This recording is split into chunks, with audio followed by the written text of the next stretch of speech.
Welcome to Iron Dinos. I'm Jason. I'm here with Adam and Shaun. We've just heard what the new games with gold are for December 2020, and we're going to discuss what we think of it and what our first impressions are. The games this month are the Raven Remastered, Bleed 2, Saints Row Gat Out of Hell, and Stacking. So has anyone ever played the Raven? Do you know what the Raven is? Nope. It's not Edgar Allan Poe's The Raven, Quoth the Raven. It's a puzzle detective point-and-click adventure game set in 1964. Looked a bit Agatha Christie style, but I don't think it is. I actually quite like the look of this one. I thought that as well. I thought it looked quite Agatha Christie. Agatha Christie. That's how normal humans say Agatha Christie. Yeah, but how do you say it, Shaun? Agatha. I don't think I could replicate it if I tried. So this is a 360 game that's been ported up, right? Because it's quite ugly. Not ugly, but kind of dated ugly. If you know what I mean? Yeah, it was. Yeah. It was 2014. It was on 360, and then they re-released it 2018. Yeah, on the One. Oh, okay. Yeah, so considering its age, it looks all right. Certainly the in-game.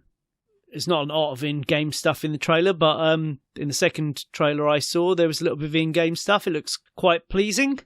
Yeah, I've played a few games along these sort of line, and I've thoroughly enjoyed them. Just the whole storyline behind it. So I'll definitely be giving this one a go for sure. Yeah, I'll give it a go. It all comes down to I think the sense of humour for me. Are these point and clicky ones? It might be. Well, I didn't think it looked like it had much of a sense of humour. I thought it looked like it was a bit more of a serious one. Well, maybe it is, but I'm still imagining the sort of, I'll say, an Agatha Christie style sense of humour. Which, by that I mean the film versions with your big stars. Yeah, because they was all a bit tongue in cheek in some ways. I'd like it to be like that. It's probably not like that. Yeah, I think it travels across. It's like a lot of it seems to be set on a train based on the trailer. Yeah, that may not be the case, but so I've instantly got Murder on the Orient Express in my head. It's meant to have quite good acting in it as well. So if you're into if you're into that sort of thing, I am. Well, a little bit, but I think what you might be into, Shaun, is Bleed 2. Oh yes, because that seems to be your sort of thing. That looks absolutely, again, only based on a trailer. I've not played this before, but that looks very, very, very much up my street. I'm not quite so sure about the gun, but watching it in madcap action with the with jumping and all the crazy flying about everywhere, and then it slowly gets into bullet hell, I think I can get on with it. I do have a bit of it's probably one of those games where the right trigger is aiming the gun. Yeah. If you know what I mean. And I still find that an awkward mechanic, even after all of these years. It's just something about it that's never felt intuitive to me. But yeah, just look at it. That's got me written all over it. I'll absolutely be playing a few hours of this, even if I'm not getting on with it first, just out of dogged determination to want to like it. I'll play several hours of it. What do you guys think? Oh, I'm very much on your track on this one.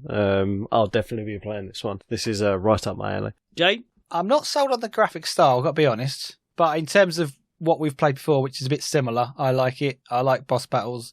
It's apparently got various other... Actually, I don't know this. I'm looking at this. The first one in the series had various different game modes. I don't know if this one does, but we'll be giving those a go. But just a straightforward run and gun, shooting everything, changing weapons, I think that'd be pretty good. Sounds I good. will definitely be... If it is a co-op, I think we should play it together. Oh, for sure. It is 2-player co-op. Similar to, I think... So, again, another game I don't know much about, Saints Row Gat Out of Hell. I don't think I've played that, but I might have to give it a try once. Allow me to step in here. Gat Out of Hell... I've recently been doing a list of my 40 favourite video games and franchises, and Saints Row is number 11. I absolutely love these games from Saints Row the 3rd onwards. These are an absolute blast, and Gat Out of Hell is no different.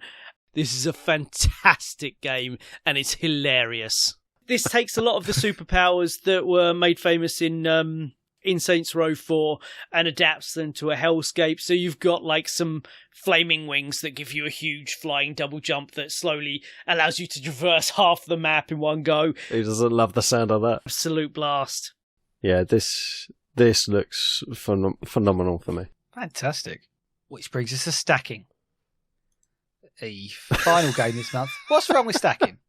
Who could find charm in this? It hideous. Jason raises his hand. And not just the characters, even and I'll be fair, I've watched 2 trailers on it, but even the Browns and stuff, it looks bleak.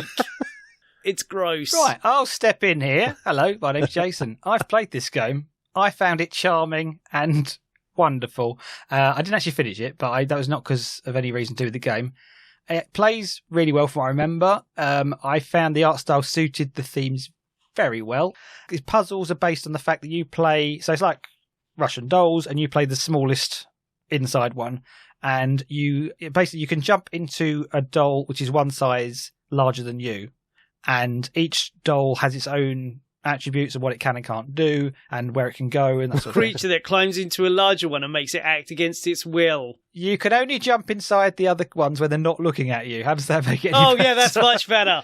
That's much better. But then some of the puzzles are based on the fact of you can only get in the one above you, so you have to sort of go on a sort of jump in the one above you and then the one above that and then the one above that, because that's the one that's got the skill that you need to get into the room or whatever to solve the puzzle. I quite like the sound of that. I seem to remember really enjoying this. I quite like the sound of the whole puzzle aspect of it. I get what you're saying about the graphics. It does look kind of creepy. But I quite like the aspect of the puzzle solving, trying to find the certain character you need to solve the puzzle. That looks quite fun to me. I'll be looking forward to that. I grew up watching a lot of repeats of 60s, 70s and 80s children's TV shows, and creepy childhood nostalgia of little dolls is what I find enchanting. So don't knock it. Give it a go. It's free this month. Play it. As are all the games. It's Games of Gold. It's December. Do it. Come back and watch our stuff. We'll probably play them too. Yeah, we'll definitely play all of these. Oh, for sure.